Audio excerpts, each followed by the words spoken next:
নমস্কার, নিউজ প্রাইমে আপনাদের স্বাগত। আমি সঞ্জয় রয়েছি আপনাদের সাথে। এই মুহূর্তে আমরা রয়েছি কলকাতার আইপিসিআর, যেখানে জিএসওই 2024 অ্যাওয়ার্ড আজকে আনভেল হলো। সঙ্গে পেয়ে গেছি নন আদার দেন নুসরাত জাহান। কথা বলবো তার সাথে। নুসরাত, প্রথমত নিউজ প্রাইমে তোমাকে স্বাগত। Thank you so much. Thank you. GSOE award 2024 একটা গ্লোবালাইজেশনের দিকে যাচ্ছে, কি বলবো? এটা একটা দারুণ ইনিশিয়েটিভ। প্রথমত আমি জাস্ট জানতে পারলাম যে 50টা কান্ট্রির সাথে তারা তো জড়িত ছিলই। এবার তো এটাকে আরেক ধাপ এগিয়ে নিয়ে এবার বাংলাদেশেও, ওপার বাংলায়ও কিন্তু এই প্রোগ্রামটা বা ইনিশিয়েটিভটা পৌঁছে যাচ্ছে। সো আই থিঙ্ক বাঙালি হিসেবে it makes me feel very proud. এটা জেনে কিরকম লাগছে যে 133টা দেশে দুর্গাপুজো হয় এবং সিঙ্গাপুরের বয়স 67, কিন্তু সেখানে 65 বছর ধরে দুর্গাপুজো। এটা কেমন? আমার মনে হয় এটা আমাদের জন্য গর্বেরই বিষয়, আমাদের গর্ববোধই হওয়া উচিত। এবং আমি সত্যিই জানতাম না এটা, যে এই দূর দূর কান্ট্রিজের মধ্যে যারা মানে যে বাঙালি কমিউনিটিটা আছে, তারাও যে এত বড় করে বা এত সুন্দর করে এত মন থেকে সবাই মিলে উচ্ছ্বাসের সাথে দুর্গাপুজো সেলিব্রেট করছে, সেটা দেখেও খুব ভালো লাগলো। তো ডেফিনেটলি তাদেরকে ইন্সপায়ার করার জন্য, তাদেরকে সম্মান জানানোর জন্য the greatest show on earth is doing a great job.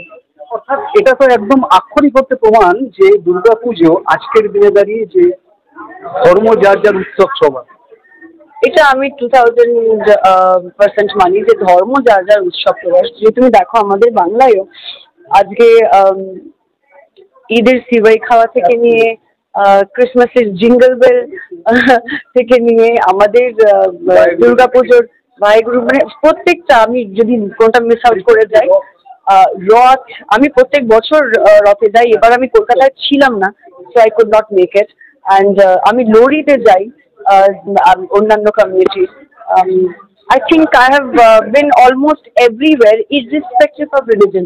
বিষয়টা মনুষ্যত্বের, এবং যখনই ফেস্টিভ্যালসের কথা বলছো, তুমি উৎসবের কথা বলছো, উৎসব তো সবাই এনজয় করতে পারে, সবাই উৎসবে রিজয়েস করতে পারে।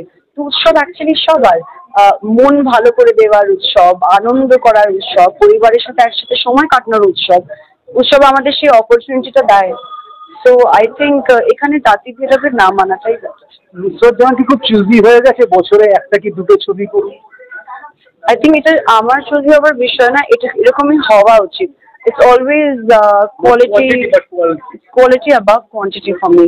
দর্শকদের উদ্দেশ্যে যদি কিছু বলে দাও। দর্শকদেরকে বলবো সুস্থ থাকো। নিউজ প্রাইমে দর্শকদের বলবো সুস্থ থাকো, ভালো থাকো, অনেক অনেক ভালোবাসা রইলো আমার তরফ থেকে। আর এইভাবে যেভাবে এত বছর আমাদের ভালোবেসেছো, বাংলা সিনেমার পাশে থেকেছো, আগামী দিনেও। ভিডিও জার্নালিস্টের সাথে নিউজ প্রাইমের জন্য সঞ্জয় সাহা।